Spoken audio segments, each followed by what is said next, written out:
And this is why I have trust issues. Took my car to a shop to get new tires installed on my current rims, and I'm sure they used an impact because about 5,000 miles later, I came to replace my brake pads. And what do you know? A couple of the lug nuts would not open because they were cross-threaded. So I had to stand on it and essentially break off the lug nut with a little piece of the stud. And now here we are. So we're going to be going over how to replace these. And essentially in the process, you will also learn how to remove the brake caliper, brake pads, and the rotor. And so in case that your brakes make a lot of noise, it could be that your rotors, the surface isn't very flat, so you might need to get it resurfaced. I took my front rotors to O'Reilly and they were $25 per rotor. I would rather use OEM part than aftermarket, just in case. But yeah, let's jump right into it. I would strongly advise to use a jack stand right in this area below here. This will be the strongest point to hold it up.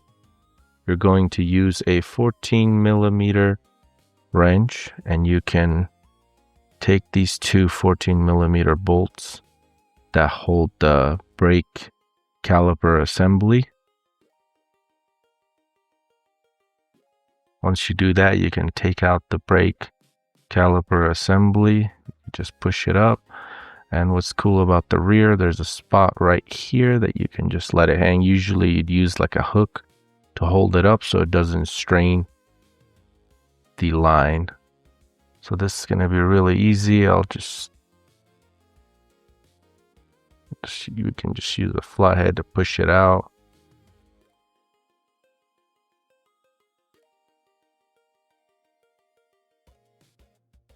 Just put them in the same position so you can compare later on in case you're new to this. Next thing we're going to do is use a 14 again. So for the rear, they're both 14. For the front, this part will be a 17.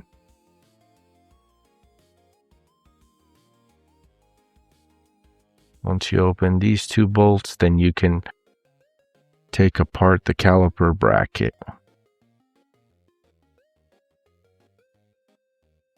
This is also called the caliper carrier, and the name is pretty obvious.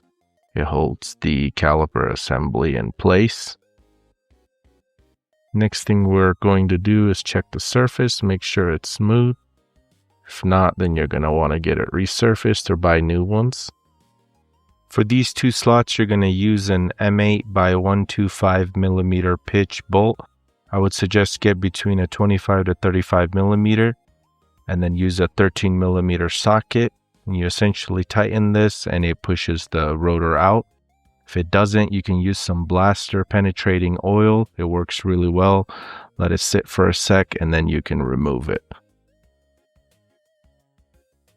Go ahead, use your lug nuts, tighten it, and make sure that other studs are not cross-threaded. Because while you're here, this is the best time to go ahead and replace them.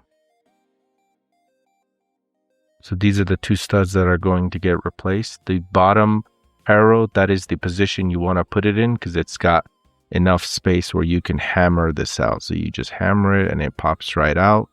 And for reference, this is the driver side left rear wheel hub. So once you hammer out your old stud, you're going to position the new one through from this position right here. Get it pretty straight. The next thing you're going to do is you're going to use this tool called a stud installer. And essentially what it does is you will use the original lug nut and tighten it against the wheel hub and it pulls it from the back.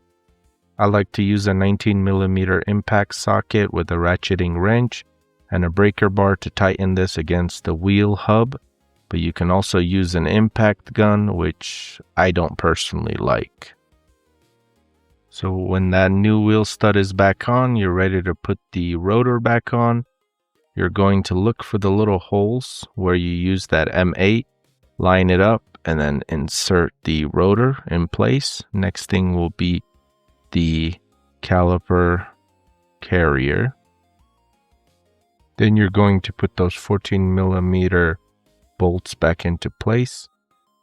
Use a wrench, hammer it, use a torque wrench, whatever you can, tighten those real tight. Next thing, you'll put your brake pads back on. It usually clips in place, so like this. Go ahead, put the other side, again, line it up, and it should look just like this. And then instead of guessing where on the back plate of the brake pads to put the grease, I like to just put it on the caliper assembly. I'll just put some on the bottom and on the top. I'll add some on this inner part on the back plate of the brake pad. That's where the piston will go against. I use a C-clamp locking pliers to use the old brake pad and push the piston down. It'll slowly decompress.